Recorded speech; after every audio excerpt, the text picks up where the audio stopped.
ಆಗ್ಲಿ ಅಂತ ನಾವು ಕೂಡ ಆಶಿಸ್ತೀವಮ್ಮ. ಧನ್ಯವಾದಗಳು ಕರೆ ಮಾಡಿದ್ದಕ್ಕೆ. ಗುರೂಜಿ ಅವ್ರ ಜೊತೆ ಮಾತಾಡ್ಬೇಕು, ಬಹಳ ಸಮಯದಿಂದ ಕಷ್ಟದಲ್ಲಿ, ನಷ್ಟದಲ್ಲಿ, ನೋವಿನಲ್ಲಿ ಸಿಲುಕೊಂಡಿದ್ದೀವಿ, ಸಮಸ್ಯೆಗೆ ಪರಿಹಾರ ಬೇಕು ಅಂತ ಯೋಚನೆ ಮಾಡ್ತಾ ಇದ್ರೆ ನಿಮ್ಮ ಫೋನ್ನಲ್ಲಿ ನಮ್ಮ ಮಹರ್ಷಿ ದರ್ಶನ ಕಾರ್ಯಕ್ರಮದ ನಂಬರನ್ನ ಟೈಪ್ ಮಾಡಿ ಒಂದು ಮೆಸೇಜ್ ಮಾಡಿ, ಅಥವಾ ನಮಗೆ ಕರೆ ಮಾಡಿ ಮಾಹಿತಿಯನ್ನ ಕೊಡಿ. ಖಂಡಿತವಾಗ್ಲೂ ಕಾರ್ಯಕ್ರಮದ ಈ ವೇದಿಕೆಯಲ್ಲಿ ತಾವು ಕರೆ ಮಾಡಿ ಗುರೂಜಿಯವ್ರ ಜೊತೆ ಮಾತಾಡೋದಕ್ಕೆ ಅವಕಾಶವನ್ನ ಮಾಡಿಕೊಡ್ಲಾಗತ್ತೆ. ಇನ್ನು ಯಾವ ರೀತಿ ಇದೆ ಅಂತ ಈಗ ನೋಡೋಣ. ಧನ್ಯವಾದಗಳು ಗುರೂಜಿ. ವೀಕ್ಷಕರೇ, ಈಗ ಈ ದಿನದ ವಿಷಯ ಹಾಗೂ ಸಮಸ್ಯೆಗೆ ಪರಿಹಾರವನ್ನ ತಿಳ್ಕೊಳ್ಳುವಂತಹ ಸಮಯ.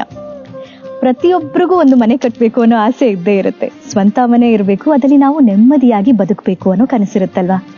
ಆದ್ರೆ ಅದೆಲ್ಲವೂ ಸಾಧ್ಯ ಆಗ್ಬೇಕು ಅಂದ್ರೆ ಮನೆ ಕಟ್ಟುವಾಗ ಪ್ರತಿಯೊಂದು ವಿಚಾರದ ಕಡೆ ನಾವು ಗಮನ ಹರಿಸ್ಬೇಕಾಗತ್ತೆ.